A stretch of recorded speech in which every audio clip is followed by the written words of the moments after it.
All right, that's enough silence. I'm very uncomfortable with that. Very.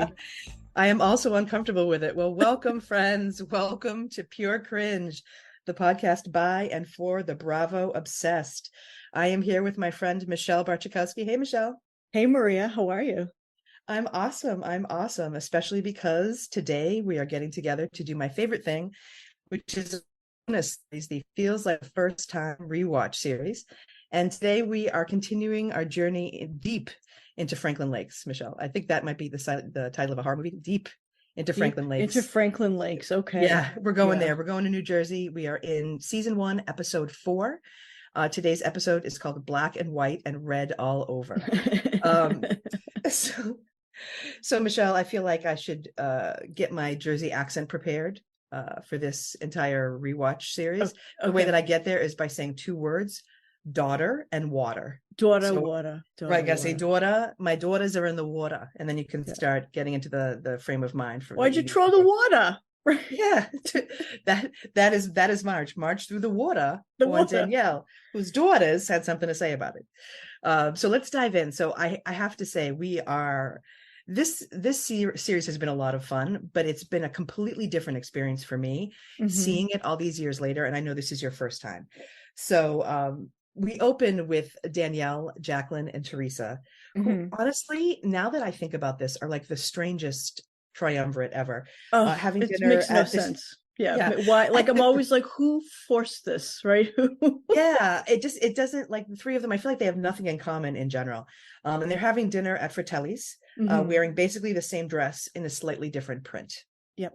Right, their fashions are just, yeah, Dwight from Atlanta would have a nervous breakdown with these fashions. So they sit down, and Danielle, it feels like this is staged just so that Danielle can bring up these rumors that are Yes. circulating about her in town. It feels very apropos of nothing, actually, to start Uh-huh. off this way. It's kind of jarring. The rumors are that she's a husband stealer, and that she offered a trainer sex in exchange for training. Mm-hmm. And I have to say, That's a my good idea, favorite though. line. It's a good Oh, idea. I wish I could find one. Does anyone know where I could find one of those? Um, I love her line here. This may be so far my favorite thing that Danielle has ever said, which is, "Why would I chase someone who makes 25,000 a year? I owe more than that to Neiman Marcus." I know. She's like, hello. That was, I thought that was awesome. And so you can see, like, it's a really hard conversation though to watch because, I feel like Jacqueline and Danielle are going back and forth about whether Danielle really wants to know what's being said about her. Yes. Yes. And then And I think so they just stopped everything like I did and said, what the fuck are you doing with $25,000? You have no job. $25,000 at Neiman Marcus, right? What are you doing? What do you got no yeah. job, girl, right? Yeah, I mean, it's just, and it's weird because I feel like Danielle gets a little nasty with Jacqueline here because she's like, "Use logic," she says Yeah. to Jacqueline. She's And so it's funny because nasty. at the moment I was like, "Oh, that's rude." And I feel like I saw in Jacqueline's face her registering the insult and getting Mm-hmm. hurt. And then Danielle tells us that Jacqueline doesn't know about her past. And then Teresa says, we have this, of course, this little voiceover with Teresa, that she says that when Danielle becomes your friend, she gets attached. And that makes Teresa want to back off. Yeah. And it's funny, I didn't feel like that from Teresa before the book came out. I feel like before the book came out, Teresa was happy to sit for an hour and a half and watch Danielle wait for a date. Yes. She was totally Today, fine with it. Today it's different. Yeah. yeah, today, post book, it's completely different. And it makes her want to step back. And the And only so one really who called it, well, 2 of them called it, was, Dan, fucking sorry. oh, Dina and Dina, Caroline, I hate that they're Dina right. and Caroline, but they sniffed it out like I very hate that quickly. though, Yeah. Michelle. I hate that they're right. And you can see, like, during this conversation, I mean, I can't imagine having this actual conversation with someone where you're sitting there talking about rumors about them. And, everybody's sort of like trying to jump in and kind of smooth things over, but Danielle gets visibly upset. We have no resolution in that scene. It just sort of ends. No, it's just Danielle like having a flip out that things have come out about her, and and she got this past. She's got this, and I don't know. Like, do you think that you Undeniable. can just walk around and never tell anybody anything and act the way that you act? Because she's a real pushy rod, right? Yeah. Question for you, Michelle. So you're bringing up a really good point. So your point being, like, what makes you think you could have this platform and have this not come out? Yeah. I wonder, and do you think that the reason why, because today, of course, like, let's just say I have that past, I'd have to think twice before going on a Real Housewives show. But then again, I have two words for us, Jen fucking Shah, right? You'd have to think twice. But I think back, these are the early days of reality shows. I wonder if Danielle thought that she could get away with it, or that it wouldn't come out. Right? Because now I feel like if this was me, I would have to control the release of the book in order to get ahead of it, publicity wise. What year was this again? 2009? 1920s. Yeah. They're all flappers, Michelle. Oh my, and they're all gangster smalls. So, I mean, the internet was, I would say that most people were on the internet by that point, weren't they? Maybe they weren't good at using it, but there was that's access. what I'm saying. So you would feel like how could you think it wasn't going to come out? And if you had any inkling that it was, wouldn't you want to be the person that was like, so there's this fucking book? Yes, but the problem rather than is that she doesn't want to own anything, that she was at the wrong place at the wrong time. That's true, Danielle, but let's talk about the shit ass decisions that you made prior to being at the wrong place at the wrong time. Like, she doesn't want to own that she never wants to own that she caused anything. Cause and effect doesn't, it doesn't, to your point too, translate it's decision making. Yeah. It's the decision making, right? Like, it's like, if I were hiring her to be my nanny, I'd be like, oh my God, this woman doesn't make great decisions. I don't know that I want her watching my kids. Right. And it doesn't even matter what the decisions were. It's just like, I can see that she's made shit decisions. Yeah. So that's a good point. Okay. So we really don't get any resolution. We just go right to the next scene, which is at one of my least favorite places. So I've really determined this now after these 3 episodes and into the 4th. My least favorite place to go in the series is Dina's house. Yeah. I get nervous. I get overwhelmed. Yeah. I have a fear of chickens suddenly. I don't understand what the fuck is with her taste. I just don't understand it. So we go to Dina's house and she's helping Waldo, aka her daughter Lexi, who is packing for Cyprus. Yeah. And there's a lot of drama around this. So they're sitting in her closet, which is huge. Enormous. I don't know how many pairs of little denim shorts a girl can have, right? No, I know. I mean, honestly, I don't know. I mean, if I had money and I had a little girl, I don't know, maybe I'd go overboard too. But it feels like just a redonkulous. It feels like the kind of closet that would be an overwhelming, that would produce that panic anxiety, right? Like that, where you just stand there staring at stuff and you have no idea what to do next. You're just like, it's bright colors. Look at all the colors. I love the colors. That's what I would do. Right. I can make tie-dye from all this. Yeah, all right. I'm so happy. It's literally the only part of the house that has no leopard in it is the closet. Yeah. And so during this scene, I have to be honest, I mean, because I don't have kids, I don't have the same nostalgia around or the warm fuzzies. The one feeling that it did elicit from me, honestly, was I thought Caroline was being a bitch. I thought she was being such a bitch because she was saying it's going to be hard for Dina to let Lexi go, but it's good for her.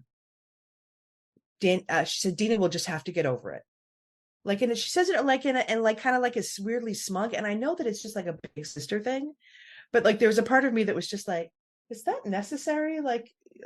Clearly this is hard for Dina. But then again, I mean, I don't know, Michelle, how hard is this to do? I mean, you've sent away kids to camp, not to Cyprus, which, by the way, I would love to go to Cyprus. Would you please send me to camp in Cyprus or to visit someone in Cyprus? Thank you. I just want to give a shout out to my favorite Cypriot, George Michael. Just, every time I hear Cyprus, right? Wasn't his dad from Cyprus? Yeah, I know. I actually think of my friend Lauren, who her business is around Cyprus. They rent villas. She and her family rent these amazing villas out in Cyprus. That's the name of the company is called, not sponsored, Sundance Villas. You'll have to check it out. They have the most amazing pictures that are just ridiculously stunning, just vistas with beautiful pools and just tranquil gardens and olive trees. And so I think to myself, I would love for someone to send me there for 2 weeks, maybe not with my dad, but I wouldn't mind going for 2 weeks. But sorry, off topic. What was it like for you? Sorry, ADHD. What was it like for you to send your kids? Did you freak out in the closet and No, I start crying? didn't. I thought it was a good experience for them. I'm one of these people. I think that summertime is a time where you can like have other experiences. So and there's other things, great things to do. So no, the away camp was really good for them. I mean, and 2 weeks is a good amount of time. It's not too much. It's not too. It is a little bit too little if you're going to be away somewhere. Really, like 3 weeks. No, because by Fucking the end of commit the to 6 months, Michelle, if you're going to send your kids away. 3 to 4 weeks is good. 2 weeks is like you there and then you got to kind of go. Like you sort of got your rhythm, and then it's time to go, and then you got to like pack up all your stuff, which is another nightmare in itself. But no, I think I was very excited to send my kids, and they really liked it. They came back different kids. They made some friends. They had some hilarious stories. And I have two boys, and there was just lots of crazy stories about boys farting. I was gonna say, let me guess, farting. Like, yeah, boys who don't wear underwear, they're raw ding dong on the sink or something. I mean, I don't know. There's some really funny stories. Well, it's yeah, I'm sure. Like I wonder if it's a different experience too, boys versus girls, international versus, because your kids went like in Pennsylvania or something, Yeah, right? yeah. I wonder if that's a different experience. I will say the one thing that I feel pretty confident about was that you never sent your kids anywhere. You wouldn't send your kids to a garage sale with luggage that was two different leopard prints. Did you No. notice this? Yeah, So the bedspread was a third leopard print, different. yeah, yeah. So there was the bedspread, and then there were two pieces of luggage, both different leopards. It makes me nervous. What is going on in her house? Do you have any idea? Like I said, like out of all of the people that I know that are like my age, you have the most taste. So I like when I go to your house, I always think, oh, this is cool. I look at Dina's house and I think the opposite. I think, oh, I don't want to be here very long. Well, first of all her stuff is like very brown. There's a lot of brown going on, and I don't know. And I think the fun thing about animal print is you can have all sorts of other things going on, and then you throw some animal print somewhere, and it becomes really fun. So you can't overdo it with the animal print. You just need a little splash of it. And then So it's meant to be the accent. It's and meant to not be the the background. accent. Yeah. Either that, or you do like the Scalamandre, like the dancing zebras. Did you see the Mighty Tannenbaums? No. Oh, okay. There was a scene with this like famous red wallpaper with dancing zebras, and I guess it's in some Italian restaurant in New York. And it's Scalamandre is the designer, and it's dancing zebras. And so unless you have your whole wallpaper like that, and then it's just like, whoa, like, and then everything else is normal, you know what I mean? But she's it's layered, isn't it? It's layered. It's the layer that doesn't make sense. Yeah. It's so heavy. Yeah, I'm so glad, honestly. I feel like one of the producers loves us because they won't let us stay there for very long, thankfully. Yeah. Well, they get a headache too. Yeah. Right. They have brains too, allegedly. So we don't stay there long, thankfully. We just end on a scene with that leopard throw, leopard pillows, and two different leopard print pieces of luggage, God help us. And then we run right over to Teresa pulling up to Jacqueline's house. Mm-hmm. And it's so funny. I didn't notice it until the second time I rewatched it, but the size of Teresa's bag, I don't know if she has this like patent leather, huge black bag. May even be Chanel because it has a chain. Honestly, I would say it's wider than she is by a lot. So she pulls up to Jacqueline's house, gets out with this enormous bag, gets into Jacqueline's brown kitchen. We're noticing this theme. Mm-hmm. And she starts talking about Dancing with the Stars, mm-hmm. and how Juicy Joe has been watching it. I find this all very hard to believe, by the way, that Juicy Joe is watching it and wants to take dance lessons. Did you think that at all? I think maybe he watched it because he liked their legs. Right, like I can see him wanting to like jerk off in the corner to it, but I'm stunned. Like I feel like you said it for Maria. Thank you. Yes. Yeah, like I mean, I can't imagine that he said to her, like, I really want to take dance lessons, because when we get to the dance lessons, spoiler alert, he doesn't seem to be having that great of a time. Right. But Teresa says this to us. She says that she and Juicy Joe watch it, that he's so into it. So she's trying to get a group together to go dancing. Yeah. And so she says to Jacqueline, and it feels very schoolgirl for some reason. It read this way for me. When she says to Jacqueline, why don't you call Danielle? It's like she doesn't want to call her now. It almost feels like you can see Teresa pulling away from Danielle. Like she knows she has to invite her because they're on the same show. Yeah. But she doesn't want to be friends with her. She doesn't want to, yeah. It's like, it's almost like, yeah, like you have the connection with her better than I do.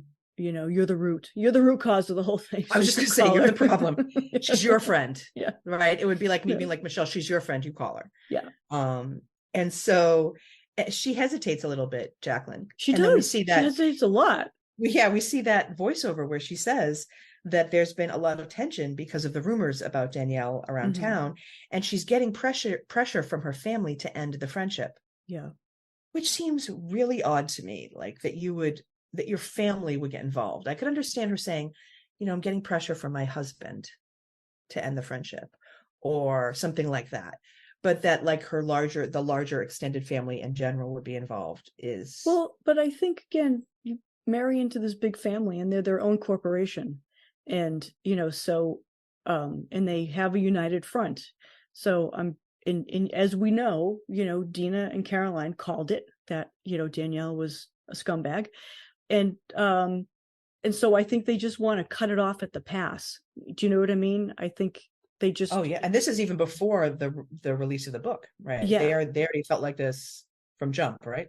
Well, yeah. And exactly. And they understand, and I think you and I know too, like when you meet somebody like that, that's just not a person that I would want to... if I was like at a party, I would like have to like go to the other side of the room and hope they don't follow me. Yeah, that's the person that you end up laughing at, but they think you're laughing with them. They don't recognize that. They get confused. Yeah, so it's a kind of a weird situation because you can see her trying to like make the decision on whether or not she should call. Mm-hmm. She finally calls Danielle, who of course is like, yay. Mm-hmm. And then really stupidly, I thought, Jacqueline asks Danielle what they're supposed to wear. Yeah. Like tutus, you idiot. Like, what do you think? Like fucking clothes. What do you think you're supposed to wear? Clothes. Yeah. But inexplicably then Danielle says a leotard. A leotard?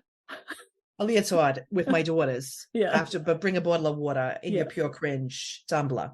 Yeah. I mean, there's just something about this, like I said, like there's something, anytime I try to feel bad for Danielle, she rewards me by like kicking me in the teeth with some kind of terrible behavior. But yeah, so she says she'll be there with bells on, and then they're instantly already rolling their eyes. Yeah. And so now I feel like they're inviting her to already just to make fun of her. That's what I thought too. That went through my mind. They want to elicit a response. Is that it? And then see how it goes. Yeah. Yeah, I think they're trying to poke the bear and see what happens. And or even worse, I think that they see her as like fragile and a little bit, and they want to sort of see where it ends. Mm-hmm. So we see everyone arrive for dance class, and I want to stop here and say that it's so interesting to me that this is coinciding with the TV show Dancing Queens. Yes. On Bravo. Love that. Yep. Hope there's a season 2. I know. Oh my God, we loved them so much that we binged, actually. I mean, I think at one point we like spent like maybe like 2.5 hours, like just laying on beds. Yep, that's okay. I thought it was great. I thought it was awesome. We were in Savannah, and I think it was during one of the torrential downpours. Yes. And we ended up falling in love with Dancing Queens. We just put it on almost ironically, not thinking that we would love it. And we turned out we loved it. Who was your favorite, Michelle? Who do you think the best dancer was? Let me just say it like that first. Oh, like of the ladies? Yes. Okay. Yeah. Sorry. Like my favorite man was Coista, right? That's me too. Don't even. Too. Yes. Don't even. We're gonna fight over him. Yeah. Coista was just all the things. So he was partnered with Leone. Yes. And I thought he was fabulous. I thought he was. I mean, other than the first scene. So if you're going to watch Dancing Queens, do not watch the first episode and like pay too much attention to Coista, because he has his hair down and it's just in this forgive bowl. His hair. Yeah. Just forgive. You got to just let it go. Yeah. It was a bad decision on his part, but otherwise he's smoking hot. And also I liked his dancing style. I thought he was like cute without being gross. I thought some of the other guys were like greasy, like and weird, gross. Sexy, gross. Right. And he's there for the fun. Yeah. Yes. Like I thought Exactly, Michelle. That's so funny that you say that. Like, I thought that he always looked like he was having fun Hmm. rather than he was like eye fucking the person that he was dancing with or anybody else. I felt like he was just, it felt like pure fun to watch him too. Like Yeah. it made you smile. So definitely we both agree. Number one dancer, Koista. Number Hmm. two is Stas for me. I hate to say it, but Yeah. yeah. Yeah. Who was your favorite female dancer? Well, I go back and forth between Sabrina and sorry, and Leonie. Is that how you say Leonie? Leon? Yeah. Yeah, Yeah. Leonie. So I kind of like love and hate them both, at different times. I'm loving one and hating the other kind of thing. Yes. But and you said something funny. You said Sabrina feels like she has to show up to these dances and win, and she's bored with having to prove that she's the best. Like, she doesn't think she has Yeah. to. Well, you can tell, like, I think she's just annoyed that she Yeah. keeps having to prove that she's so good. Yeah. Which I get because she is so good. Yeah. And she's very intense, and she does do this like, was it Jimmy Connors impression? From the 70s. Remember Jimmy Connors, the tennis player? Oh He yeah. like Yeah. invented the grunts. He used to get in Yes. trouble from the referees because he was grunting so loud. Yeah. And so Sabrina does that when she's on stage. She's like, shh. And Yeah. I think Leonie says it sounds like a porno, Yeah. She got like the but porno grunts going. Yeah. I think other than that, and I didn't love Sabrina's dresses only because I felt like she could do, actually, I felt like almost all the girls could do better with their dresses, but I'm with you. I think that Sabrina and Leonie were the best dancers, but I don't think I liked almost anybody's dresses. Did you? I mean, I hate to be like a super uber pain in the ass girl here, but Um, I didn't love their dresses. I yes mean, and Donnie was a great dancer. Her every single dress was more unfortunate than the last. yeah.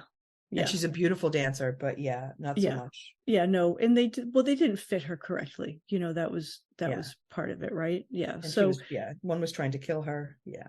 yeah. But yeah, that wasn't that. I think it's so ironic that we would be watching, that would be reviewing this episode, rewatching this while this is sort of like the time of Dancing Yeah. Queens. It's the Like, Dancing Queens era. I don't know, 20 years later. I don't know. How much? Right. And have on Dancing Queens, was it Val Chermosky? Yep. Yep. And we're about to meet his dad, Yes. which is so wild. So That's so wild. Yeah. yeah, so it brings us right back. So everybody shows up for dance, and we see it's literally everybody. It's like almost the entire cast, right? The only Hmm. person that doesn't show up is Albie Senior, right? Yeah. So we have Caroline, we have all three of her kids, Christopher, Lauren, and Albie. We have Teresa and Juicy Joe. We have Christopher, Larita, and Jacqueline, and then we have Danielle, just inexplicably by herself. Hmm. And so they all come wearing like pretty dresses. Danielle is wearing like leggings and like a little dance skirt and like a little leotard situation And with a like a little shrug. jacket. Yeah. Yeah, and like she reminded me of what things a lot of dancers wear. And so we're introduced right away to Maxim and Val Chermosky's father, who's actually was a pretty handsome dude for an old dude. Yeah. They must run that school. I And think so. Yeah. almost right after that, you couldn't even have your moment of being like, oh wow, that's his dad. We hear Juicy Joe saying, "This is the gayest thing I've ever done." Yeah. Yeah. That's why I say to you, I find it very hard to believe that he really thought that he really wanted to do this. I think I don't believe that Teresa at all. thinks up a lot of things she thinks he wants to do. Yes. That's how I think it works. Yeah. Like that's like me saying to my husband, like, that's what's a good idea for you to do, Brian, because I want to do this. I mean, that's Yeah. It's funny to me. I just think it's so strange that like he would come there just to say that. It's just odd to me.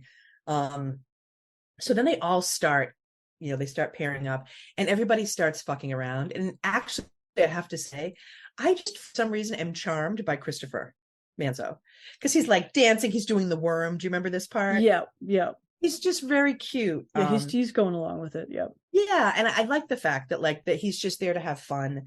The only person who I think is a pain in the balls during this entire thing is Caroline.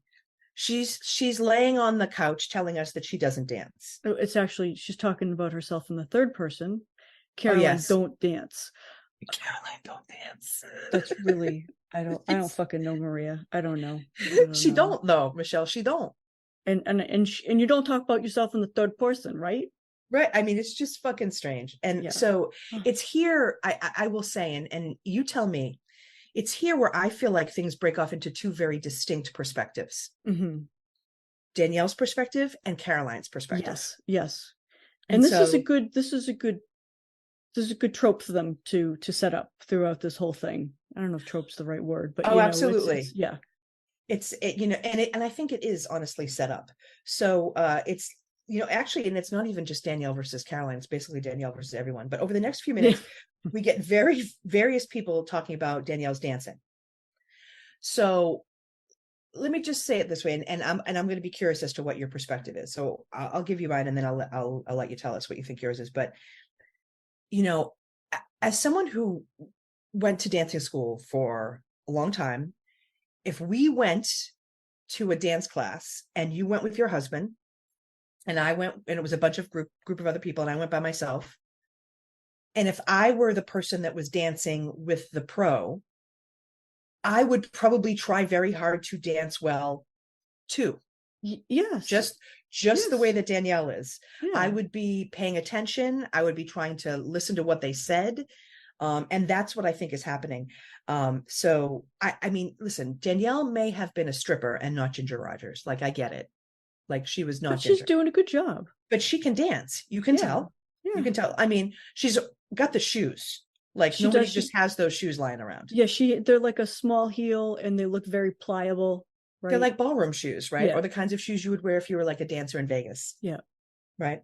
So, and then all of a sudden we get all this other stuff, like Jacqueline, of all people, the one person that, poor Danielle can't even trust, Jacqueline, says that she was giving the instructor the eye. I don't think she was doing that at all. I think she was concentrating.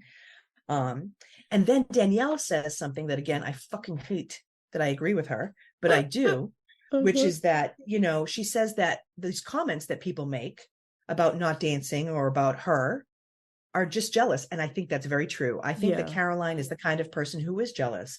I think Caroline probably can't dance and never has. Mm-hmm. And I think she probably is jealous, but she can't even articulate those feelings.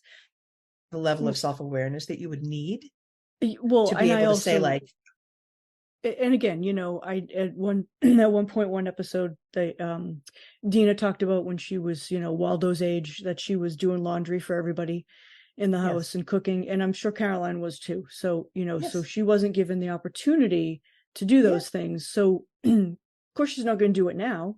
Right. I mean, that would be like really coming out of her shell and being a different person. So she probably doesn't think she knows how, or doesn't deserve it, and she doesn't want, I don't think she's the kind of person that could be vulnerable. I think that's really what it is. Yeah. I don't think I think Caroline has an issue about vulnerability, because that's what dancing is, right?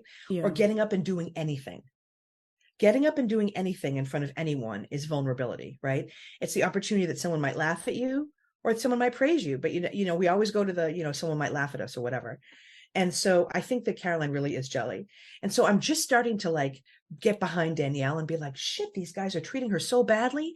She's just a good dancer. And like, it's not her fault. This is easy for her. And then the next thing that she does is the editors cut to a fucking shot of her lifting her leg up while she's at the bar. Oh, and I'm like, these fucking editors are diabolical, Michelle. They are. Like, they are diabolical. They know that we're starting to feel for Danielle, and they're just like, got you, psych. Fuck you. Fuck you. Fuck you. She's the asshole she always was, right? And so, what like, I'm seeing it's awful, but it's like they really do. They build you up, and it's so well done. Yeah, and I'm like riding the ride, and I'm like, fucking, that's right, Danielle. Us dancing girls, we're just maligned, and I'm getting through this whole thing, and then she fucking lifts her leg. I mean, for no reason. So it's the one leg. It's the one leg up where you like hold onto your heel and you lift it up above your head. Yes. Yeah. To like stretch. Like, none of that is necessary. And here's the thing. If that was just a room full of women, I would have said whatever. But this was like a room full of other people's husbands and children. Yeah. Exactly. And so that's where I was like, fucking A, And that's what she does. She does things that are just like a little bit too inappropriate for the crowd. Always.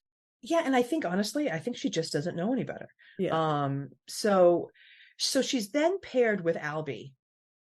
And this is where shit starts to go super left. Caroline does not like that. No. To the left, everything you own. Yeah. So she literally, and I mean, so I'm trying to think about this, Michelle.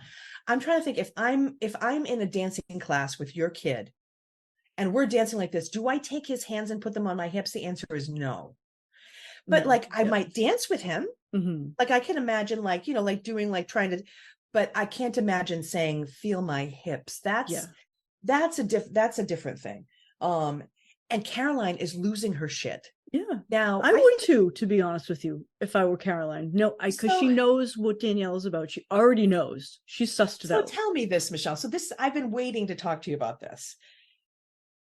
So you're thinking about your kids now. Albie is 22 years old. Would you still feel the same at 22? There's always this fear that your son is going to knock someone up, right?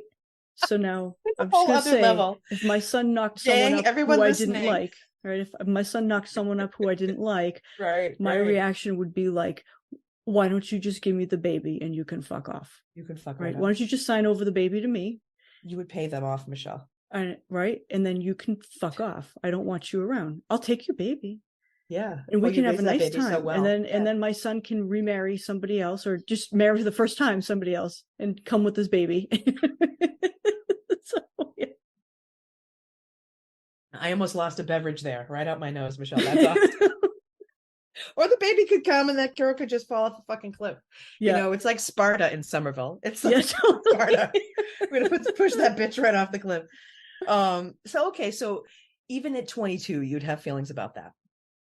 Oh my God. Yeah. Because really? Okay. Well, yeah, you ultimately are hoping that your children are going to find love and find a relationship, but there's a lot of things in between, right? You don't want them to fall into a gulch of Danielle Staub. You don't. It's like a black hole, really, because it takes in everything around it. It does, and she knows she's going to go down with the ship if that happens, right? So, yeah. Yeah, I mean, I don't. But see, I have to be honest. So whether or not I think it was appropriate, I don't think she meant anything by it. Do you? Do you think she was trying to seduce Albie? I think that she's always got this thing that she's got to have this sexual thing with guys. I don't think she knows anything else. It's always got to turn sexual. Okay. Yeah. So that, you know, and I think maybe I'm just reading it wrong because I was like, oh, you know, I think she's just trying to teach him, but she's just doing it wrong. Then she's paired up, which I forgot about completely, which was the best, paired with Juicy Joe. Yeah. He won't even look her in the eye. Did you see this? He's like looking up to the right. He knows what she's about too. Yeah. Well, because also too, don't forget Steve, her boyfriend. I'm doing this in air quotes for everybody listening. Yes. Steve, her boyfriend, is friends with Joe, and he knows. So he knows that she's the daily blowjob. Yeah, and I think it's uncomfortable for him. Well, and also too, he obviously can't dance. No, I mean, I didn't realize his feet would actually move. He has that body that reminds me of like, it's like the definition of husky. Like he's like so. It's very husky. It's just so wide and like everything is broad. Like it looks like his body parts weigh a lot. Like that it would take a lot to lift his leg up and put it someplace. So I guess I can understand that he's not a great dancer. Very square. You're just like a he's very SpongeBob SquarePants. You know, and so then he makes a couple of gay comments. Yeah, which are not cute. And I have to say, so this is a point where, and again, like I've go with Danielle, like I think there's a part of me that like wants to like her because I think there are likable things about her. Mm-hmm. And I think one of the likable things was in 2008 when this is filmed, she has the balls to say, so he said a gay thing and that was not okay with me. Yeah, which I thought was very cool. Yeah, I did, but I think not a lot of people, right? Not a lot of people would have said that. A lot of people would have just let that go. So I thought that was cool that she sort of like made her stand about that with him. And then what does she say that she's gonna, if he doesn't stop, she's gonna knee him in the groin? Does she say that? Yeah, I think so. Something to that effect. And then at the end, that's when I think the insults happen because he keeps talking and right. And so then she says something to him that it's got to stop. Yeah, that he she's says offended. something else about it like being the gayest thing ever, right? And then Oh, like Gaylord. yeah, it was a She Gaylord. says, "Come on, Gaylord." Yeah, he says, Yeah, "Yeah," because I and saw it on the screen. I thought and that then was awesome. and then he Gaylord was like, and then she's video. like, don't, you can't say that around me, which I think is she's not a keep the peace kind of person. I would not go up to somebody's husband and say like, you can't say that shit around me. I would Yeah. maybe save it for another time, or I would just be like, okay, this is what I'm going to deal with when I'm with this person. Do you know what I mean? And I have to sort of suspend my disbelief in his assholeness. But she's not going to do that, so but see, She's an external processor. You're an internal processor. You're like, you think about this stuff and how this is going to affect all of your interactions with this person going forward. And I might She also is think reactive. she's reactive. And I might also think about how I can really fuck up your life later on. You're a long con person, Michelle. People don't realize this. Don't fuck with Michelle. Michelle is a long con person. You can fuck with me. I'm a short con person. I will just knock your teeth out. Michelle will fuck your life up. She will ruin you. No, but the truth is, and it's true, because like I'm much more like Danielle in the sense that I'm reactive in that way, like that I have reactions to the things that people say and do.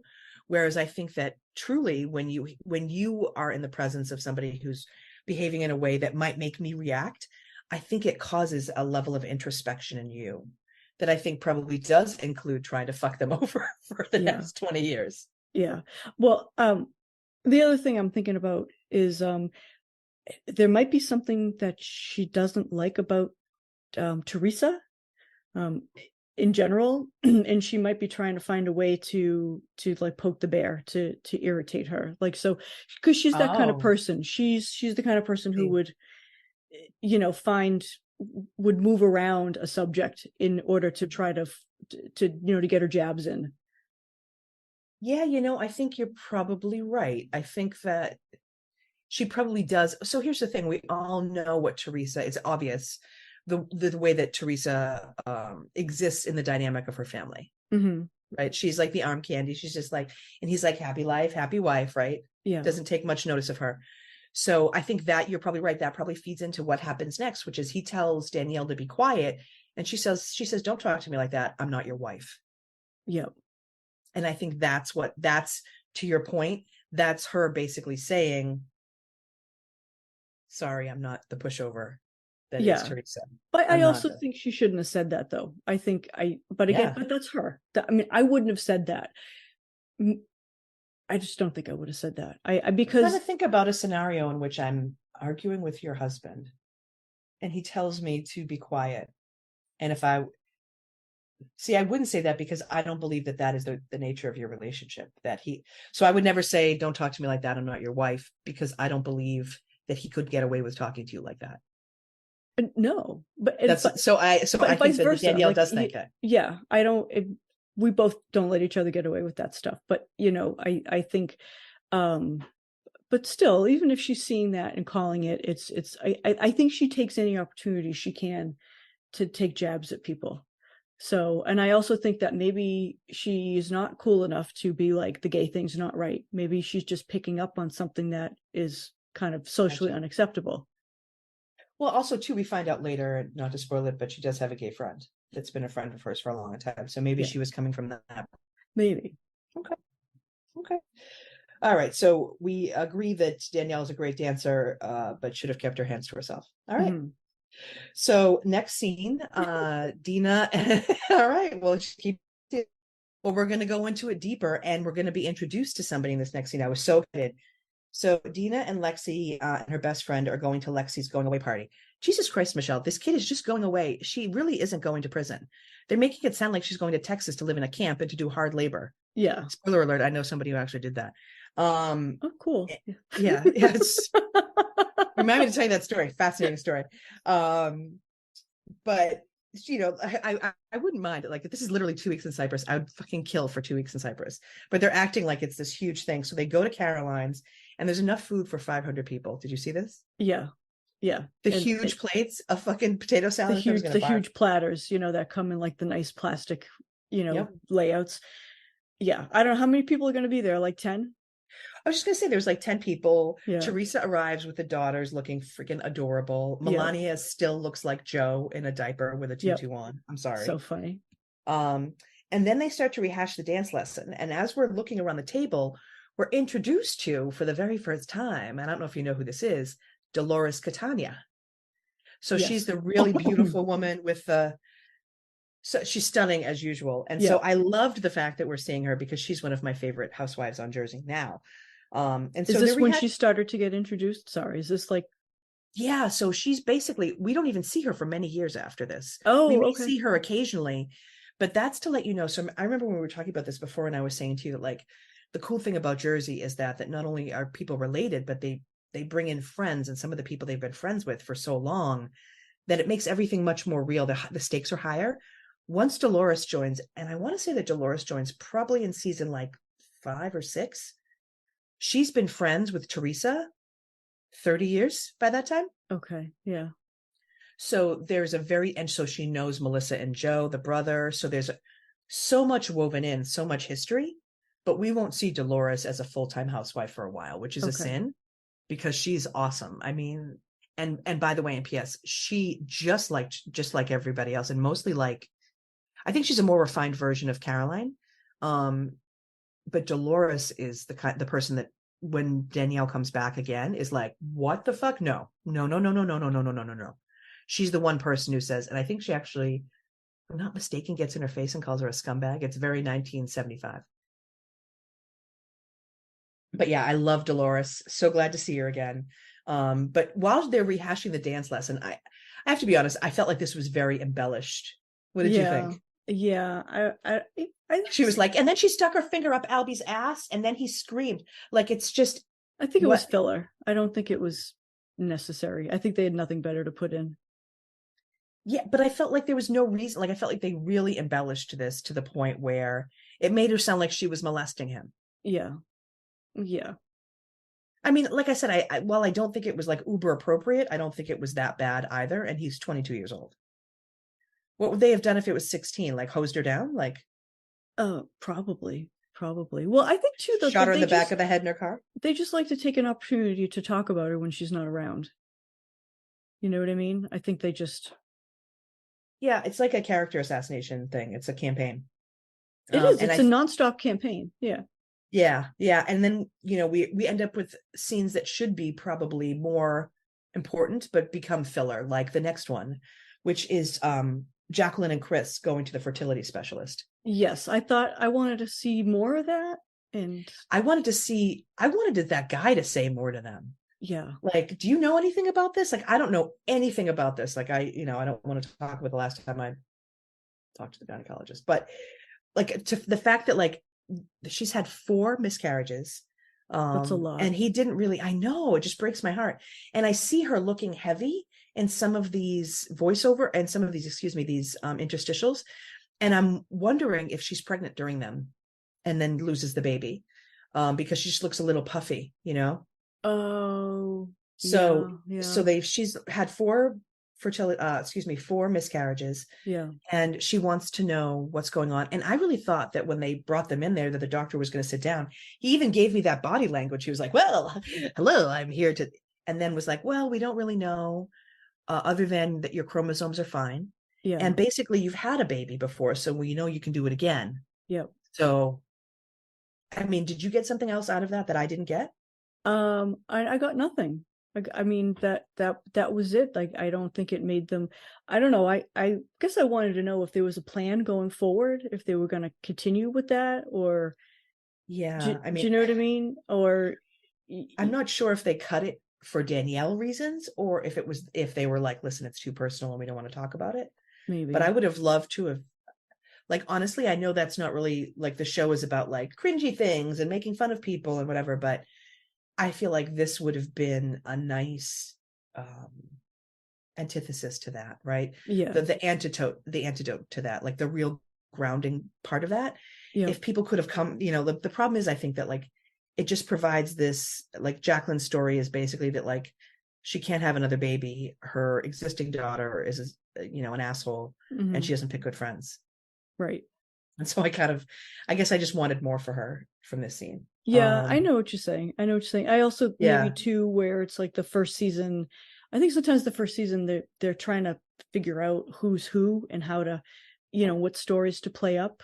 Maybe they're looking for also like audience Oh, feedback, stuff like that. So I also got you, sometimes I got think the you. first season is a little bit of like get to know you and yeah, Yeah, and I think they're trying to figure out who's who. Yeah, yeah. and honestly, I think that's why I don't remember a lot of this stuff going forward, because I think the ship writes itself. Hmm. So after this scene, it's no that I am wanting something fun, entertaining, and then they put me right back into the place I don't want to be, which is basically anywhere in Dina's house. So we zip right back, fucking Dina's house. We go right back, and it kills me because, like I said, I think she's stunning. So we're in front of a stained glass window of chickens. I don't know if you noticed Yep, this. yep, I did. There was actual chicken wire in the stained glass. And, PSA, stained glass artists, if someone says to you that they want chickens on your stained glass, do better, aim higher. Like like this is wrong. Lexi is preparing to leave on vacation. She calls her dad. It's funny. It reminds me of, so like like the Greek dynamic is very similar to like the Sicilian dynamic, but I think it's to like +1. So Mhm. on with Spinal Tap, but this goes up to 11. I Uh-huh. think like the Greek parental relationship goes up to 11. Yeah, yeah. Um, and it reminds me of my stepsister Nicole. When we lived on Commonwealth Ave, she lived right above me in Hmm. in Brighton, and her father Frank had a hairdressing salon down the street, and he would come. He wanted to make sure that like she was okay. He would get like this. This is such a great thing to do. He had a friend who owned a Panera Bread. And at the end of the day, he would go get the bread that didn't get sold, and he would take like 3 or 4 loaves, and he would have them in the trunk of his car like he was like illegally selling bread, but he was Right, not. right. He would show up. He would live park on Commonwealth Ave, put his fucking blinkers on, and my apartment was on the first floor, so you could literally walk right up to the window. Yeah. And so he would like He'd walk bang up on to the your window. window. He'd right up to my window, and not just any window, my fucking bedroom window. He would walk up to my bed and bang, and I had those 2 massive dogs that would go completely shit house. And he would be like standing there and go, Maria, you want with the olive bread or the plain bread? Like he Oh my God. literally, Oh, that's he so was just funny. such a sweet guy. So I'm imagining that Lexi's dad is like that same kind of like overbearing but like incredibly sweet, sort of like Greek dude. And he used to call Nicole.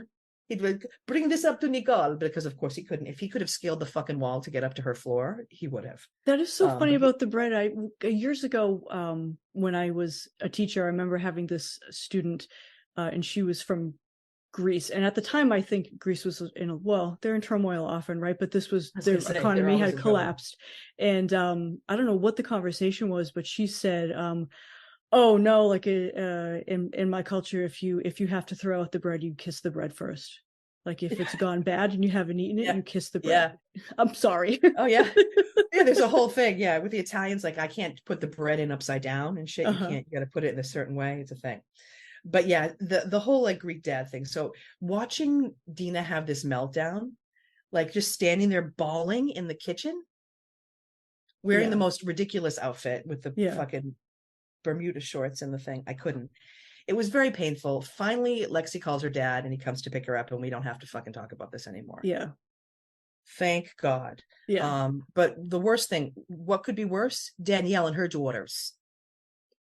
And so we go to Danielle's house where she's making This scene pizza. is so gross. So she's throwing the dough around, and I am not a germaphobe, but I have issues with this. I do. Um, when the Uh, daughters come in with like some scuzzy little dog, and then there's another scuzzy little dog on the ground.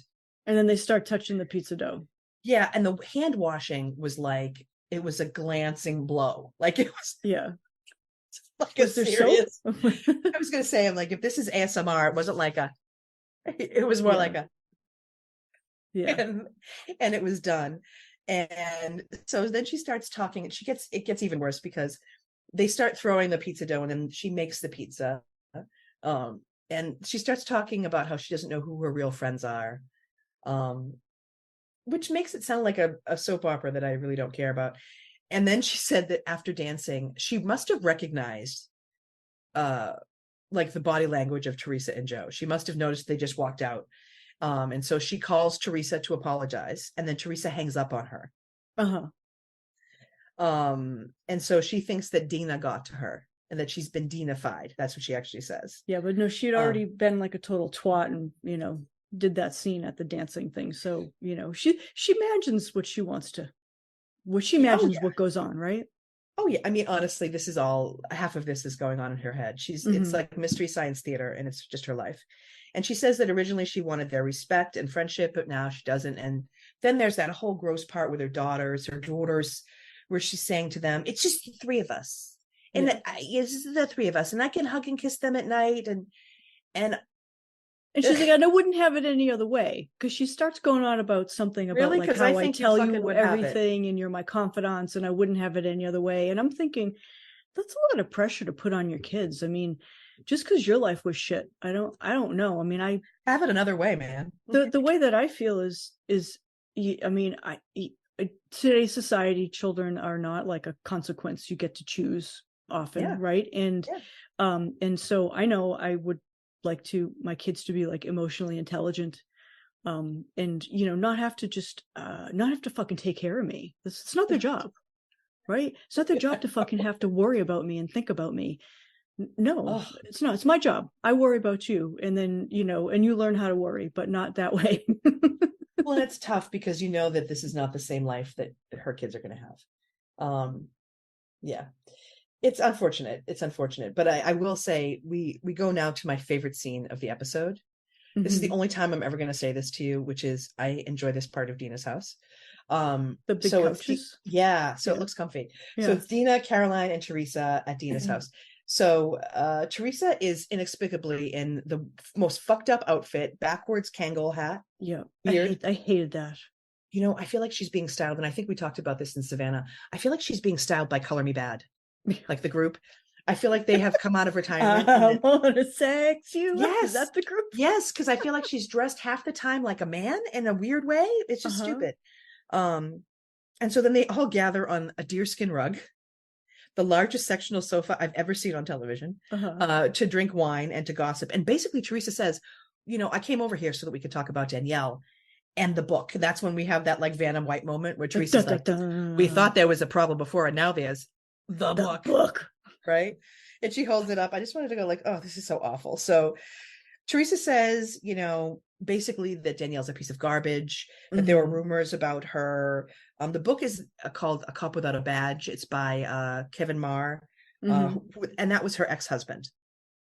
So apparently the book has her mugshots in it, and that we get this whole sort of series of sort of cutaways where Caroline is saying that her niece found it, and by her niece, do you think she means Ashley? I don't know. I can't remember if we find that out or not. So I'm dying to know that. It's been a long time, so I really don't remember if the niece is Ashley or not. So she says that her niece found it, called Caroline, that they all talked to the niece, and that Caroline went to the library to get it, which I think is so funny. I don't know why. It just made it very like Murder, She Wrote to me. I went to the library to get it. And that Jacqueline and Dina read it together. And then they told Teresa together. Yeah, it must have been an Ashley thing. It must have been her, right, because she's like, she's a real asshole. So I'm sure that like she doesn't know how to do anything, but she can go and dig up shit. Like that. She can't do her fucking homework, right? Yeah. And then they told, she read that for summer school, probably. Yeah. Yeah, that was part of her summer school reading. So Teresa says that she's done with Danielle after reading the book. Yeah, I'm done. Whatever happened to asking your friend, like, hey, Michelle, like I just read this in this book. Is this true? You're just done. I mean, I think I would, if I found that book, I think I wouldn't hesitate. I'd be like, hey, I found this book, and we never talked about it. I mean, everybody has their secrets, but I also think, I don't know. People have a past. People do fucked up things in life. So I don't know why suddenly, especially when they're young. Yeah, I don't know why she's on this train, but yeah, I mean, I would, if I found a book on somebody, I'd ask them about it. I wouldn't be mean. I would hope that they'd want to talk to me about it. Well, that's what I'm saying. Like, it just seems so strange that they all believe it 100%. They're all like, oh, that explains everything. Yeah. So, Teresa says that, Danielle was so nice to me in the beginning. And then Caroline's like, well, that's when you got to worry. Yeah. When someone's being too nice to you. I agree, though. I agree. If somebody's being really nice right up front, don't you think that there's an ulterior motive? Oh, yeah. But I think in this scenario, I think they were all friends. At least it seemed like it. It seemed like No. Teresa and Jacqueline were actually friends with Danielle. Like, they were going over to her house. They were doing stuff. Like I said, they watched her for an hour and a half on a date. Like, I think they were actually maybe not friends, but friendly. I think Teresa maybe was more like a willing participant in the train wreck. Oh, I see what She you're wanted saying. to Just see going it. along because it's free. That's always she got the Botox. It's free. It's yeah. Yeah. I don't. She's not a very nice person, so I think she just was along. Truth. Even if she does like my work in Canva. Yeah. Yeah, she knows how to turn it up. She showed us many times. She showed us. Yeah. Yeah. So, so then Teresa tells us what she's been accused of. What Danielle's been accused of. So kidnapping, being involved with a Colombian cartel, and prostitution. Yeah. And then Teresa asks rhetorically, of course, what kind of woman is that? And so then we have those shots back of, I mean, I don't understand whoever let her get filmed this way, but Caroline with her hair matted to her head, she looks so sweaty, where she says they had tremendous concerns after reading the book. And she says it's like the Twilight Zone. Mm-hmm. And then Dina says that she knew something was off right away. And that Teresa says that Danielle should have told them all of this stuff if she really wanted to be friends. What's your thought on that? So if this were me and I had a past like that, is it my responsibility to tell you? Or is it a situation where when you come to me, I should just be receptive to having the conversation with you?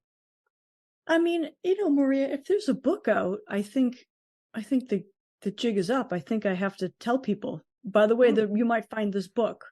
But if there's no book, I think then you can, slowly leak things out here and there. Yeah. But, and I think like if you don't have to tell everybody everything, but if there is a book, I mean, it's written, it's out there, somebody's going to find it at some point. So yeah, I think maybe it's just better to be upfront about this stuff.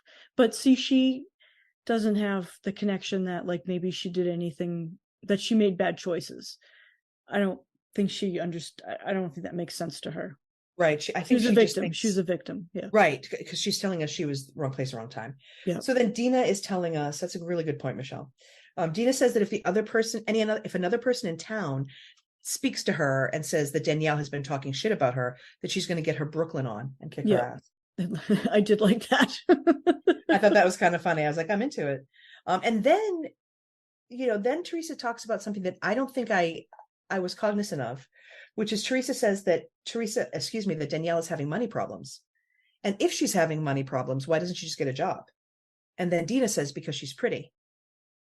And then there are some allegations made that like Teresa's saying that, men should pay because, basically she has the pussy. Right. And then Dina says, well, I think that's prostitution. Right. But I think they say like in between that, she, she's looking for she's looking for someone to pay her bills, or she's ultimately, I got the impression that it was like, she's ultimately looking for somebody long-term so that she doesn't have to work. Right. Yeah. She's pretty. She doesn't want to have to get a job. Yeah. She's too pretty to get a job. And so then it's interesting to me. So then we have that, another gorgeous shot of Dina where she's saying that she really isn't out to get Danielle at all. Wink, wink. That's why she had all these people over to her house and have a film session talking about her. The book means nothing to her in terms of her relationship. But she does say, and I thought this was interesting, because this is a real escalation technique now, Michelle. She says that if Jacqueline continues to be friends with Danielle, it will affect their relationship. Yeah. I think she's that irked by Danielle. Yes. I think like, yeah. And I've had that situation before, haven't you? Like, like when you were younger, like if somebody's going to be friends with somebody, like you just, if they're not able to, the thing is, I don't think that Jacqueline can separate in the way that like a friend would. Like if you're family, do you know what I mean? Yeah. You're always around. But if and also they're all talking about each other all the time. So no matter where Jacqueline goes, someone is talking about someone else. Yeah. That's, I think, the problem too, is that we have, you know, both of these women, Jacqueline and Danielle and Dina, who every time they are with Jacqueline, the topic of the other person comes up. Yes, and I think also they all go to the same hairdresser, right? Which is the another chateau? thing. Yeah, the chateau, which is another thing, you know. So I think like there's not enough degrees of separation. No, where it has to be one way or the other at this point. No, and honestly, and so we start to see how this is really going to affect Jacqueline, because especially in this next scene, which I think is not as funny. So the scene that we just left at Dina's house, and by the way, anybody who is doing the rewatch with us, I want you to please freeze frame during that scene, and I want you to take a look at the pillows. Each pillow has a different type of animal. So the one that Caroline is leaning on has this huge red bird, and the one that Dina is leaning on has two horses, and then our girl Teresa is leaning on one that has a huge palm fronds. Really just the weirdest fucking house. Her house makes me think there might be bugs, because it's just like, it's very like lush with stuff. It's so layered, it makes me nervous. It's like being in a rainforest. There's so much stuff. Actually, her house is like that Rainforest Cafe. Like if one of the things in the pillows just started like braying like a horse, I would not be surprised. It's like a fucking Disney episode. It is. Her house is like the Rainforest Cafe. That shit comes from like those chickens. House. You walk by and the chickens are like, buck up, buck up. It happens every hour on the hour. Like when you go to Wegmans. Yes. So we leave. So we get out of Rainforest Cafe and we go to House of Hose. So we go right back to Frankencastle. Jacqueline pulls up to Danielle's house and gets out with a bottle of champagne. At first I was like, what the fuck? Because literally as soon as she gets out and is holding the bottle of champagne, the voiceover is Jacqueline saying, my family doesn't want me to talk to Danielle about the fact that they broke the book. And I'm like, but Danielle's going to ply her with some Veuve Clicquot. Yeah, I just don't get it. And Jacqueline brings it. So then, Caroline says that the content of the book is nothing that you can take lightly. And now we hear Danielle saying that she's hearing things that lead her to believe that someone has the book. And so she pours Jacqueline a glass and tells her to chug it because she'll need it. Mm-hmm. And so this is, I think, Danielle's opportunity to clear everything up with Jacqueline. And I don't know that it goes all that well. Jacqueline is, the fact that she's even saying this, that says that she's worried that Danielle is a con artist, that the book says that she was a kidnapper. And then she makes a joke about Danielle not babysitting for her. Yep. And you can tell it's a nervous joke. Yeah. Yeah, she's nervous about the whole thing. She's very uncomfortable. Yeah. So Danielle says that she's having now to do damage control because of this. And I think to your point earlier, she should have known that this was going to come out, and she should have leaked it herself or just brought it out herself, rather than having to be reactive and do the damage control. But she's hopeful, she says, that when it's all said and done, that Jacqueline will see her as a good person. This is the level of delusion she is. Magical so she's thinking. Yeah. Memento mind strikes again. Exactly. Seriously. It's like she doesn't remember what happened 5 minutes ago, for real. It's like, it's she memento just kicked mind. in your fucking teeth and now she has no idea how you got that way. Yeah. She doesn't understand. She doesn't understand why you're bleeding. She kicked in your teeth and she's like, what? Why is there blood on your shirt? So then Jacqueline asked, which I thought was really funny, because I think Danielle is trying to explain to her that like not everything that's printed in a book is true, which is also true, right? Yes. Like not everything. Because they had a bad relationship. And I don't know like if Danielle explains this at all, that he was an asshole because he was a jerk, right? And they had a bad relationship and he was very vindictive in writing this. He was on a lot of coke, I think, too, when he was on a lot of drugs. Always on coke, yeah. And so then Jacqueline asked what I thought was a very snarky comment. She asked, where would you find it in the library? Yeah, because I think she's trying to get her to say whether it's fiction or nonfiction. Yeah, like what time? But I don't think that Jacqueline realizes. I don't think that Jacqueline realizes that just because a book is published under nonfiction, that doesn't mean that every word of it is true. Right. It just means that it's a story about like someone's life or true events. Right. I mean, there's events. There's revisionist history, which I think is what she's trying to say. Yeah. Yeah. So, and I thought it was funny that Danielle's response was, I don't know, why don't you ask Dina? Yeah. And so I think that's what we're seeing too, is that like, you know, There's Danielle something is with not, them, with her yeah, and she's Dina. not, she's really not, and I really, it's killing me not to know what their first fight was about, but she is really, she's attributing causality incorrectly. She thinks a lot of this is coming from Dina, when a lot of it, I think, is being directed by Caroline. And so then Danielle says that say she that has proof. again. If you think a lot of, So I think a lot of this stuff is being directed, is being moved forward by Caroline. I think that Caroline is the person who like entertained the phone call. Caroline goes and gets the book, because everyone else might have been like, oh, there's a book, whatever. Caroline shakes her tail feathers, puts on some moo, goes to Fashion Bug, and then goes and gets the book from the library and brings it back. That's why she's all sweaty. That's why she's sweaty like that, Michelle. It happens, you know. What? And so Dina is just kind of like the front person for. Yeah, and I think because Danielle and Dina have already had this little issue, I think that now, no matter what happens with that family, Danielle is always going to attribute the causality to Dina, when it's not always her. Like, Dina may have brought the book to the chateau, but the person who brings the book really into their lives, who goes and physically gets it, brings it into their lives, is Caroline. The person who says, I wanted to investigate this person coming into our lives, Caroline. But I also think, and I think you're right, and I also think that Caroline's a bit untouchable in a lot of ways. You know, she's like the real like Mother Goose, and she's like running the show. Mafia? What? Or whatever. She's older. Do you know what I mean? So she's not the one that like anybody's gonna fuck with. Excuse me. And I think and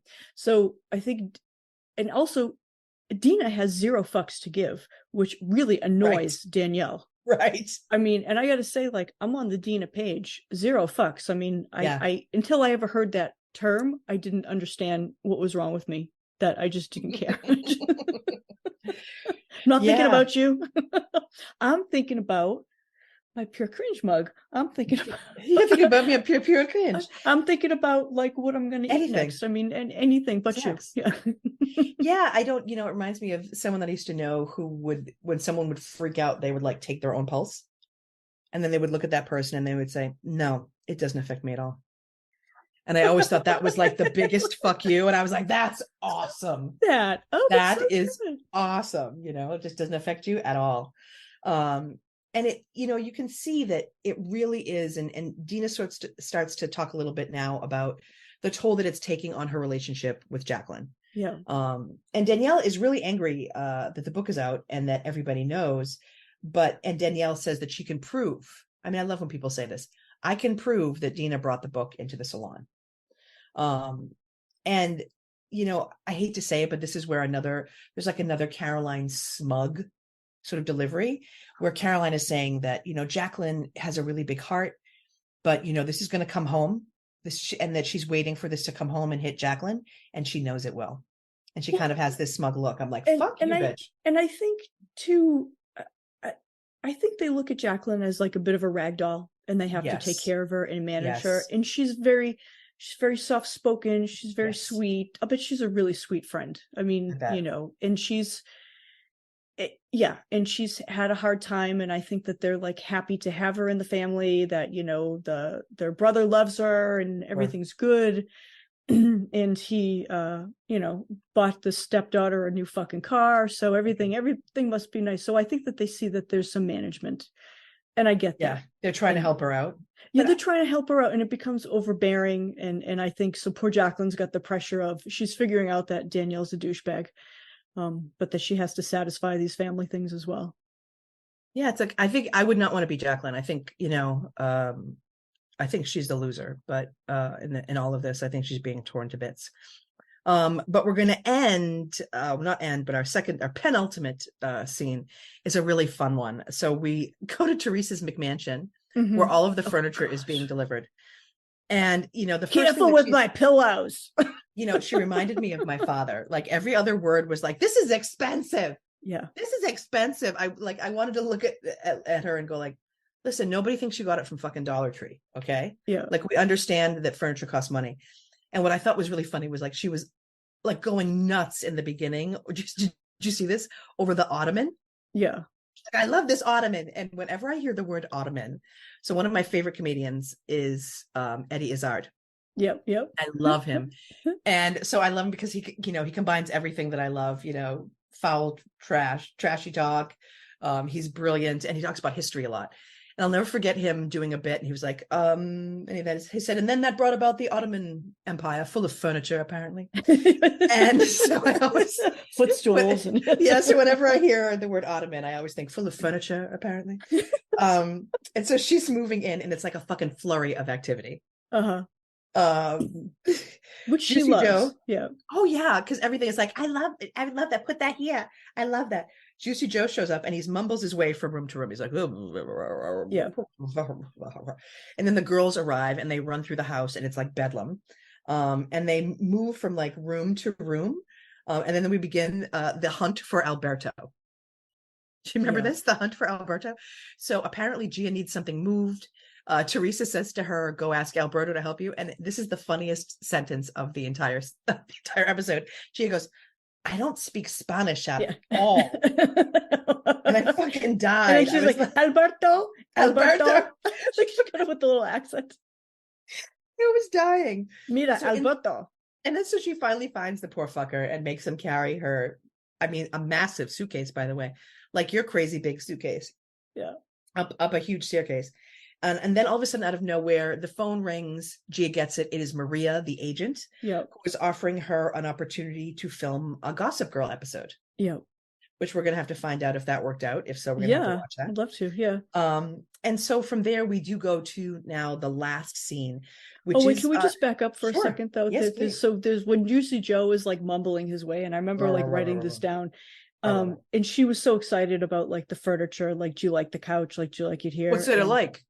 And he's like, what's there to like? And I thought to myself, well, I don't know. You gave her like the fucking $50,000 in cash to buy all this shit. Do you know what I mean? Like, do you? I'm sure I'd be upset if my husband didn't like what I was sort of putting together. I don't want to do anything that he hates. And he's like, why would I love a couch? Well, I don't. It's not that. It's just that you just. And Teresa really thinks her husband is incredibly sensitive and fun. No, he's not. He's dismissive. He's dismissive of that. And I think like she's done this big thing, which is to furniture shop, as gross as like her furniture is. Yes. She's filled this house with furniture.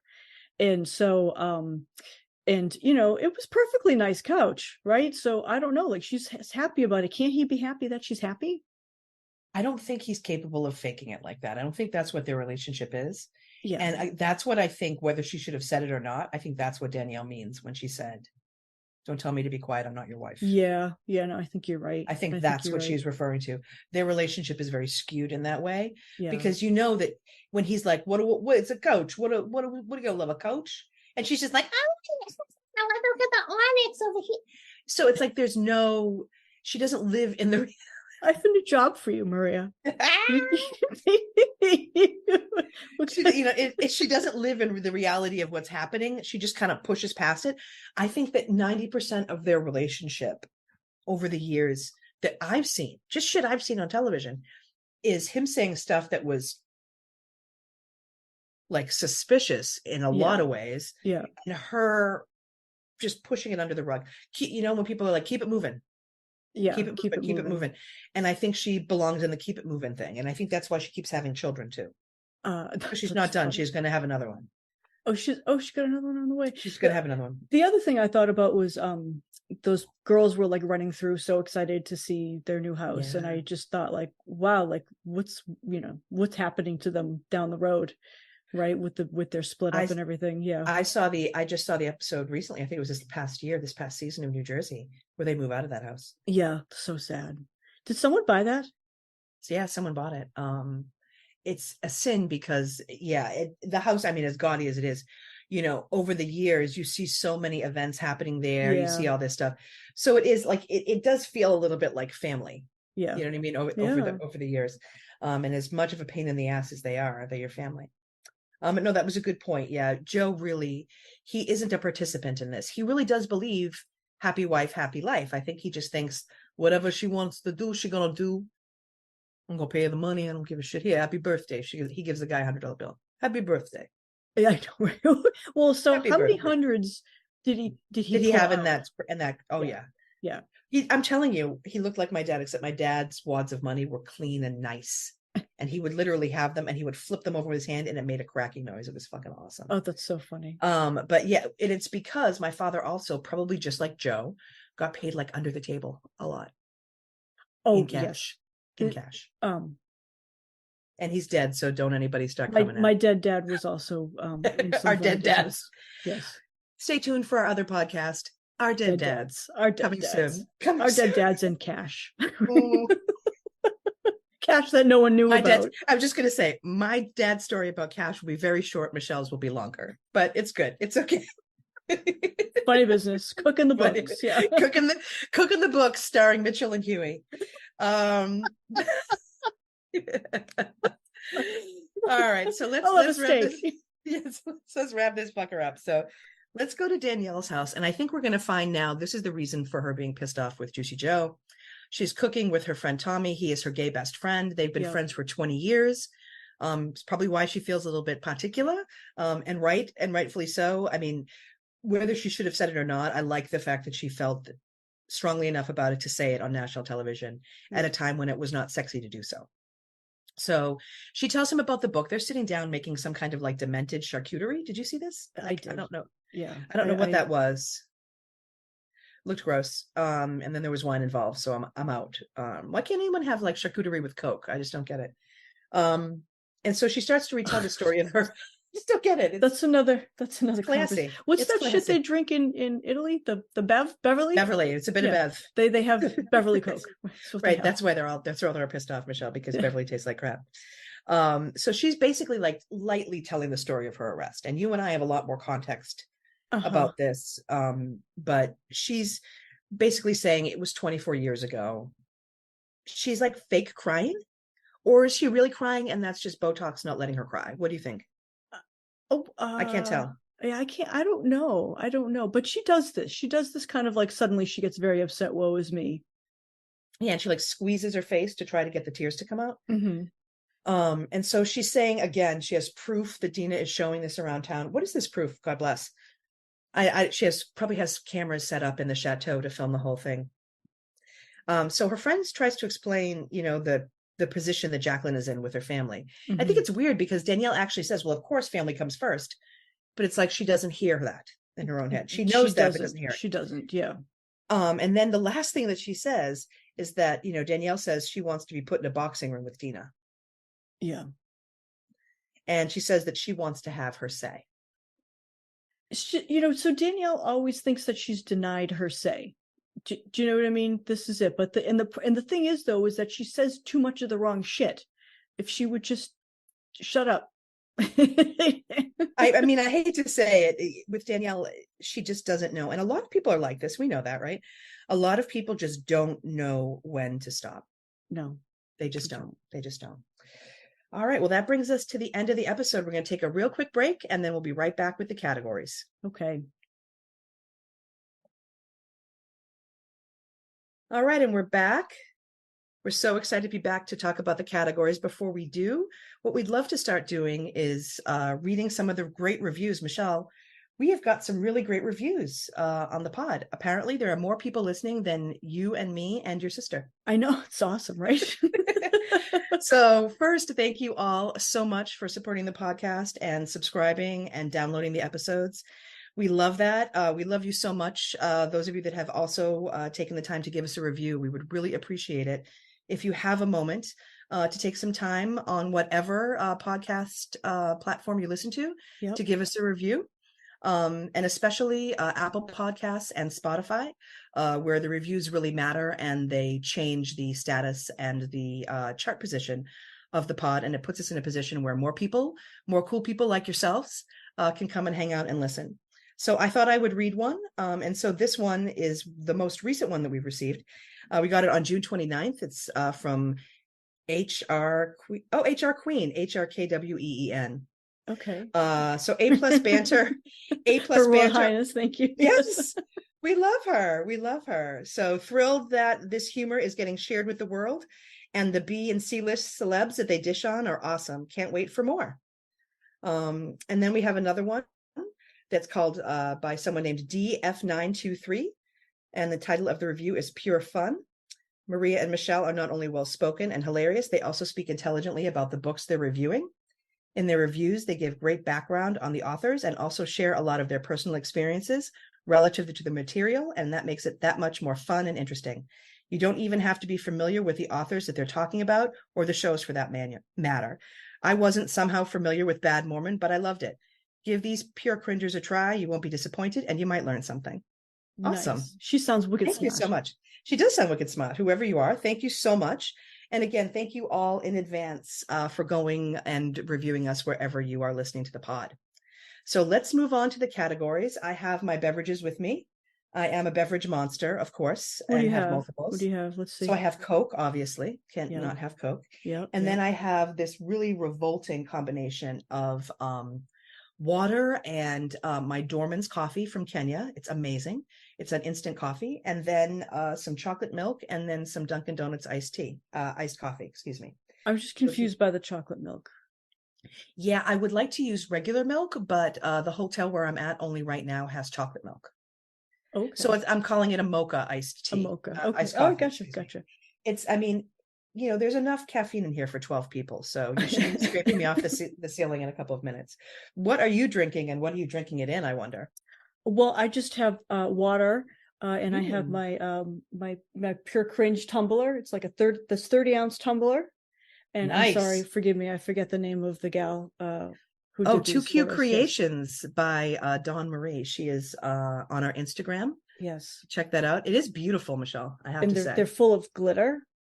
Just glitter. I don't know. I love it. It's purple and pink and blue, and it's good. Did I say glitter? It's got glitter. It's got a lot of glitter. Yeah. Well, I will say, so I keep mine I keep mine by my bedside, and what I've been doing is putting mostly ice and a little bit of water at night. Mm-hmm. I will say I had to change my routine up a little bit and put more water in it because it's such a good tumbler that the ice doesn't melt. Yes, it is. It doesn't melt. So I'd wake up in the middle of the night and I'd be like hitting myself in the face with ice. So I was like, no, not so much. But yeah, I love our Pure Cringe tumblers. And yes, Too Cute Creations by Dawn Marie, not sponsored, but would love to be. Wink, wink. So let's talk a little bit. Not sponsored by Coke either, but would love to be. Let's talk a little bit about our categories. This is one of my favorite parts, Michelle, because I love to get your perspective on this. So I'll have you start first if you don't mind, because I feel like you have answers to these. So who won the episode? What is your nomination for that? Who won the episode? Danielle. I just love to hate her. Yeah. I don't. She won because she didn't win anything, because she's at the bottom. But everyone's talking about her, right? Yeah, well, this is it. I mean, if all publicity is good publicity, right? I guess if you're one of those kinds of people, I feel that she won. If you're thinking about it from that perspective. All right.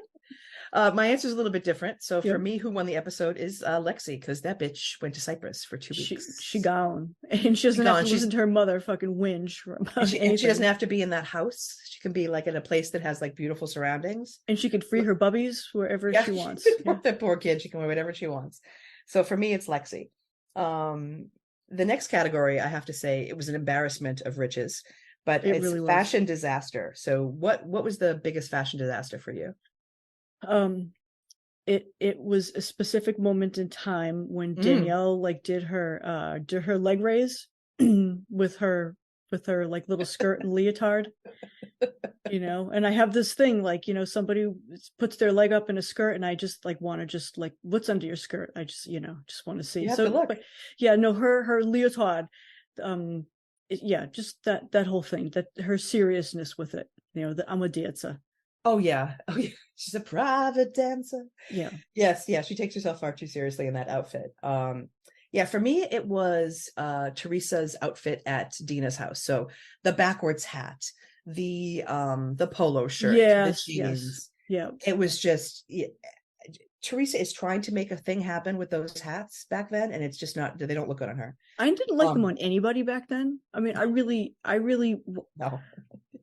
They were not cute. No, I think when I first so low. Well, yeah, and I think when I first met my husband, I believe he had one, and I I don't know. I might have burned it, or maybe it made its way into the trash. Yeah. Yeah. Hopefully Brian isn't listening to this. Yeah. Nobody knows whatever happened to that hat, but we loved that hat, and no one knows. You tell Brian it went off to live in a farm. It went to the fucking hat farm, to the bad where all the dogs fashion. Go. Yeah. Where everybody tells their kids where their dogs go when they put them down. It went to go live in a farm, honey. It's running around. It's fine. Yeah. All right. And our last category, the moment of pure cringe. When was that for you? It was the put your hands on my hips thing. It's all about Danielle for me in this episode. I'm sorry. The whole show is about Danielle. Absolutely. And for me, the moment it's just a different one with Danielle. It's Danielle and her kids making pizza because gross. Oh yeah. With the dirty hands. Yeah. And then it gets caught in her necklace. I can't with it. Oh yes, that's right. I was like, you're going to eat that? You're not going to like throw that out and start over? Like I kept thinking to myself, no, they didn't use that piece of dough. They threw that dough away. That was just for the cameras. They made their pizza with a different piece of dough. Yeah. But I don't think they did. Oh my gosh, Michelle, this was so much fun. Thank you so much for joining me. Oh my God, everybody who's been listening. So now that it's not just you and me, Michelle, and your sister, thank you so much for joining us. Please fire up your Peacock subscriptions or find the episodes wherever you can and join us. This has been a really fun rewatch. Join us next time when we will be talking about all of the things that make us cringe on Bravo. Bye, everybody. Bye.